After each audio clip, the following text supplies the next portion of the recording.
Diyeta Ikrom beshbarmoq turganda diyeta ham damini oladi deb erim beshbarmoq yeyishni boshladilar. Qaranglar, ishtaha ochib yeyishlarini xossasiga obzor qilib ko'rsatib beraman. Chernevkaga yetmasdan Ikrom beshbarmoqga keldik. Qazilarni ter qo'shganini qarang, o'tovga kirib joylashib oldik. Issiqqina, cho'pli pollari yoqu. Gapdoshlar, sinfdoshlar, dugonalar bemalol kelsanglar bo'ladi. Mazza qilib o'tirib ketasizlar. Birinchisiga sho'rva ichishdik. Ketdan beshbarmog'imiz keldi. Bunaqa qasni aniq ko'rmagansiz. O'rtasida suyagi bor ekan. Go'shtlari xil-xil pishgan. Xamiri bo'lsa varrodek yupqa. Tomog'ingizdan shunday silliqqina o'tadi. Chaynab yutasiz ham bo'ladi. Shuncha go'sht solingan beshbarmoqni umuman ko'rmagandim.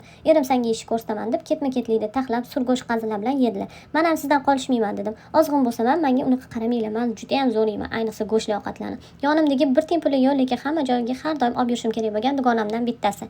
Ketidan shashlik keldi. Shashlikni chaynamasdan yutasizlar deb aytolmayman. Shunaqangi mazali shashlik ekan.